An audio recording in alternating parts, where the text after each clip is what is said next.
È un piacere per noi averlo qui a Radio Milano Inter. Sandro Mazzola, buongiorno. Buongiorno, ma non lo conosco quello lì. No, no, era finto. Era finto, oddio mio.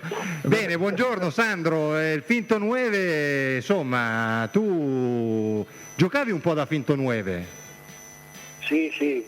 E allora il nostro allenatore Lenio Herrera, che ha inventato molto calcio, voleva giocare in Italia col 4-2-4, pensa, in quegli anni. Era un fenomeno. Solo che però con questa tattica Corso con l'11 doveva fare la punta e Mariolino gli diceva di sì, ma poi veniva indietro e aveva ragione Mariolino. Io con l'8 avrei dovuto stare in fianco al 9 e Jair, che aveva il 7, doveva stare avanti. Però poi quando andavamo in campo facevamo quello che volevamo e lui allora alla fine partita diceva ma gliel'ho detto io di cambiare. Certo. Era un fenomeno Herrera. Questo era però un 4-2-4 che ogni tanto si possono vedere in quelle partite sbilanciate tipo Mourinho in casa, ci sono state delle partite in cui ha messo 3-4 punte, ma voi giocavate così veramente, diciamolo Sandrino. Cioè voi siete stati i precursori. Insomma Sandro, la tua Inter, quella grande Inter, fu una squadra completamente innovativa. Sì, sicuramente. Ma l'allenatore, il presidente Papà Moratti ebbe il coraggio, dopo 2 campionati non andati bene, di confermare l'allenatore, che tutti dicevano di mandarlo via. Lui lo convocò, ci fece spiegare che intenzioni aveva, capì che era un calcio nuovo e moderno e gli ridiede fiducia e da lì partì poi la grande Inter. Una cosa ti volevo chiedere, perché tu Sandro hai fatto parte della famosa Inter del 70, insomma del rimontone sul Milan. Allora quello che volevo chiederti è che cosa scattò, ma te l'avranno già chiesto in 100.000 suppongo. 100.001. 100.001, io faccio quello del 100.001. Che cosa che scattò? Ma guarda, allora cambio allenatore, noi andiamo a Napoli e perdiamo 1-0. al rientro però finalmente giocammo una partita diversa dalle altre, cioè Invernizzi aveva rimesso in squadra Jair, Bedin, quindi che erano stati messi fuori rosa da Heriberto Herrera e cominciamo a guardarci in faccia e poi io e il Facco eravamo in un angolo e abbiamo detto senti, ma sai che se giochiamo così può succedere che anche vinciamo quasi tutte. Ci mettiamo lì e mettiamo giù il calendario delle partite con i risultati, questa la vinciamo, questa la vinciamo, questa la vinciamo, questa la pareggiamo e facevamo i risultati anche del Milan. A un certo punto risulta da quello che abbiamo fatto noi che se facciamo quei risultati vinciamo il campionato.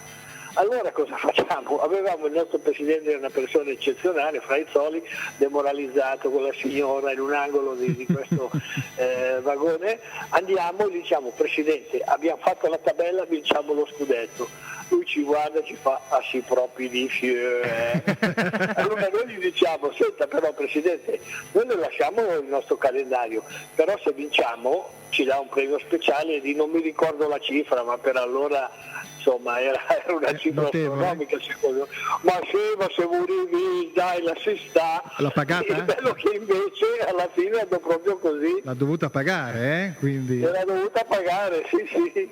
Ma quell'Inter lì io mi ricordo perché poi era una cosa fantastica, eravamo ragazzi di 14 anni e mi pare che il suggello fu il 2-0 nel derby dove ci fu la famosa foglia morta di Corso, giusto? Poi l'altro fu Boninsegna, Mariolino. No? Sì, Mariolino, no? Quindi per dire anche andare a segnare con la foglia morta al derby, superarli nel derby, è un po' da Inter proprio, no? Proprio anche nel recente rimanere per esempio in 10 con Mourinho nel derby famoso di Rocchi che abbiamo vinto 2-0 e dopo c'è la punizione, no? Di Pandev.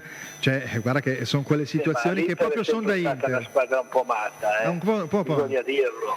Quando tu non ti aspetti inventa la grande partita, quando è tutto facile magari si addormenta un attimo. Ecco, parlando di pazzie di questo periodo, perché siamo in un momento effettivamente, io dico un po' di pazzia perché la 7ª giornata ancora forse si deve dare un po' di fiducia all'ambiente e soprattutto non deprimerlo e cercare di dare continuità a un progetto che è stato bene o male messo in piedi. Siamo pazzi a dar contro l'allenatore oppure no? in questo momento?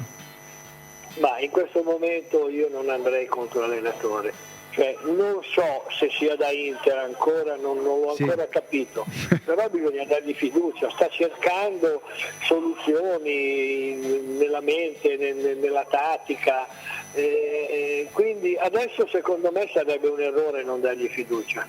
Ieri tutto sommato un segno di ripresa c'è stato. Cosa dici, Sandrino? No, ieri ho visto una buona partita. Meno male. Sia da un punto di vista tattico che da un punto di vista atletico anche. Li ho visti più reattivi. Primi sulla palla. Quindi insomma la partita l'abbiamo fatta noi ieri. Meno male. Mi rincuora questo perché noi siamo di fronte, no? Siamo Fulvio e Gabriele, allora abbiamo un po' due visioni un po' differenti, no? Uno pro Mazzarri, ma non perché debba essere poi, ci si annoia, diciamo la verità, non è un gran gioco in sto periodo. Però comunque nella logica, diciamo, della squadra aspettiamo un attimo. D'altra parte lui è un notevole detrattore. Vieni fuori allo scoperto. Non è che io mi annoio a vedere questo che gioca sempre in quel modo lì. Cambia qualcosa. Fai a Sandrino, grande tecnico, grande campione, se è giusto passare per esempio a difesa 4, provare a giocare 4-2-3-1 per esempio. C'è la possibilità secondo te, Sandro, di cambiare qualcosa, ma anche perché mi sembra che siamo davvero tanto prevedibili quando attacchiamo, ci attacchiamo in pochi, in 2, 3, non c'è un movimento corale, non so, uomini senza palla che vanno. Questo è un problema dell'allenatore o non ce la fanno andare? Questo io me lo chiedo. Questo anche che bisognerebbe capire. E quindi bisognerebbe vedere gli allenamenti e rendersi conto. Io gli allenamenti non li vedo, quindi non posso dare un giudizio definitivo su questo.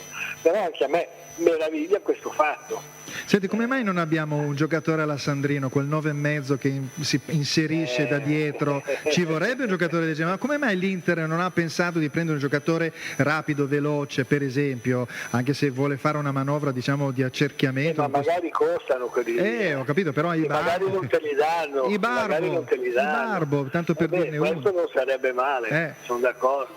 Senti Sandro, non lo so. Una cosa ti volevo chiedere, tu hai segnato tanto, hai segnato veramente tanto, sì. Partendo. Il gol che ti piace ricordare, prima abbiamo avuto Pierino Prati nella prima ora, insomma abbiamo fatto una bella chiacchiera con lui, tu non è che sei da meno, hai vinto Coppe dei Campioni, Coppe Intercontinentali, finalista del Campionato del Mondo, più ancora di Pierino, insomma. E il gol che ti ricordi? Guarda, ce ne sono due. Uno, la prima finale di Coppa dei Campioni a Vienna contro il Real Madrid. Quello indimenticabile. Perché il Real era la squadra dei miei sogni quando ero ragazzino, erano sempre loro in finale. Io non avevo la televisione a casa, eravamo poveri, andavo giù nell'osteria sotto casa e se tu bevevi un bicchiere di spuma Jommy potevi vedere la partita. Apri l'occhio, bevi Jommy, questo è lo slogan. Era un altro mondo, no? E poi devo dire, per me battere il Real non ci credevo. Quando ho fatto il primo gol per me la partita era finita. Io di solito non risultavo tanto sul gol. Quella volta feci 2 capriole, mani in alto, a un certo punto mi trovo Suarez che mi fa tu continua a festeggiare, questi ce ne danno 2, torna indietro e smettila. Questo aneddoto poi è venuto fuori. Ha fatto le finali lui. Sì, è venuto fuori questo aneddoto, anche Picchi deve aver ricondotto all'ordine perché insomma. Mi sono trovato, il bello invece fu quando col Vasas feci un gol che la partita era così, abbiamo vinto 2-1 in casa, loro attaccavano, insomma parto e loro fanno il fuorigioco, io riesco a capirlo e mi infilo e a quel punto mi rendo conto mentre vado che un'occasione così magari non mi capita più e quindi devo cercare di sfruttare. Allora esce il portiere e io non tiro perché mi coprivo un po' di porta, c'era il rischio che me la paravo andava fuori, allora lo dribblo e però mi allargo troppo per dribblarlo, nel frattempo rientrano i difensori, allora ho dovuto dribbarne uno, poi dribbarne un altro, poi a un certo punto ho fatto finta di calciare, il portiere si è buttato, io con la paura l'ho toccata appena la palla e faccio gol mi giro e vedo Picchi al limite dell'area avversaria, cosa che mai successa nella storia, perché lui stava là dietro a dirigere, no? Mi fa, se lo sbagliavi ti ammazzavo. Però caspita, ne ha dovuto fare per riuscire a depositare quella palla in rete, è stato un gol poi strepitoso.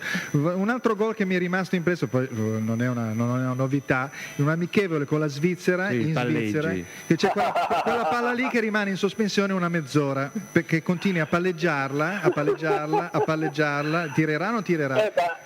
Ma la colpa era degli svizzeri, certo. Perché io volevo tirare subito al limite, proprio all'incrocio dell'area, alla sinistra guardando la porta, però mi è venuto incontro uno svizzero, li tiravo addosso.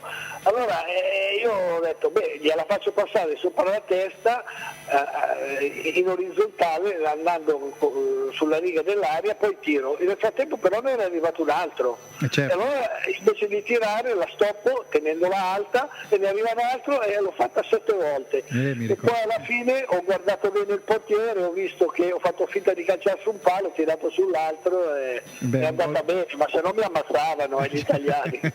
Invece invasione di campo, bandiere, è stato un gol strepitoso. Peccato che era un amichevole, non era un gol. Sì, era un amichevole. Sì, era un amichevole, sì. Però allora con la Svizzera Italia-Svizzera era una partita molto sentita dai mondiali del 54 e quindi c'era un qualcosa, loro contro noi contro loro. Gli italiani anche che lavoravano anche lì, no? In Tanti Svizzera. italiani che lavoravano, certo. sì, ma difatti io poi per diversi anni quando andavo in Svizzera al ristorante non pagavo, al bar non pagavo, no Sandro, perché che lavoravano erano tutti nostri, no? Certo. Incredibile. In compenso però gli svizzeri ti additavano perché ti riconoscevano. Quindi... No, tu pensa che io invece ho una foto fantastica con Sandro Mazzola, che ovviamente non si ricorda. Io ho una foto, ma ce l'ho ancora a casa, ce l'ho nell'ingresso, incorniciata. Io andavo a scuola allo Zaccaria. Sì. Allora Sandro Mazzola veniva a premiare le squadre, c'era un torneo interno. È vero, e quell'anno venne Sandro Mazzola, Facchetti, erano 4-5 e io ho questa foto di me che ho 11 anni o 12 con Sandro Mazzola che mi dà e ce l'ho all'ingresso. Ecco, adesso il ciclo fantastico. si è completato con questa telefonata direttamente. È fantastico, vi siete conosciuti. È stato il capitano della mia infanzia, giovinezza, ragazzi miei. Senti Sandro, per il discorso invece della nostra puntata che riguarda la prova del 9, quindi il centravanti, no? Quindi tu sei stato effettivamente un centravanti un po' all'inizio di carriera, poi arretrato, giocatore poi di grande classe ma anche rapidità, quindi un 9,5 che adesso tutto sommato è un po' difficile da recuperare, non ci sono tanti 9,5, o sei una mezza punta che gioca dietro oppure sei proprio un centravanti puro, cioè non credo che esista un giocatore tendenzialmente. Malacio è uno che lo può fare, ci ha fatto vedere di saperlo fare qualche volta. Sì, perché gioca tra le righe, gioca tra le linee. Ecco, bravo, sì. Ho capito. Tu lì andavi, insomma. Sì. Allora, diciamo che Mario Corso andava all'ombra, questa è la leggenda metropolitana. Quando, guarda, le cose, io ho fatto moltissimi gol sul passaggio di Corso, perché Mario guardava a destra e tutti si spostavano i difensori verso la parte destra e lui aveva già visto lo smarcamento invece a sinistra e allora andava sotto la palla con l'esterno sinistro, la palla partiva verso destra e loro si muovevano gli avversari, poi girava e arrivava a sinistra, io ero là bello tranquillo e andavo in porta e facevo gol. Spostava la squadra. Era una cosa fantastica come Mario riusciva a vedere prima di tutti il gioco. Però era anche veramente un mancino pieno, un mancino che effettivamente aveva grandissima classe, quindi evidentemente a sinistra c'era un facitore di gioco che era difficile, cioè proprio sulla fascia un uomo che veramente riusciva a produrre delle situazioni di gioco importanti, no? Quindi per i tuoi inserimenti ma anche per Boninsegni, poi c'era Facchetti che si sovrapponeva, no? Quindi c'era il Facco che partiva, Mario guardava a destra, il Facco partiva e lui di esterno sempre e la palla gli arrivava sul piede. Che meraviglia, una meraviglia. Abbiamo parlato anche con Prati della famosa staffetta, adesso senza andare a rinvangare perché siamo arrivati alla considerazione che nel calcio attuale di adesso 2 giocatori come te e Rivera avrebbero dovuto giocare quella partita contemporaneamente senza una divisione di quel tipo. quindi c'è... Anche perché non è che vi pestavate i piedi, No. eravate due No, ma il problema è che in tutto il mondo la pensano così e la pensavano così. Uno non la i pensava, giornalisti uno stranieri, non la pensava. Però quel signore lì, Il signore lì non la pensava. non la pensava così.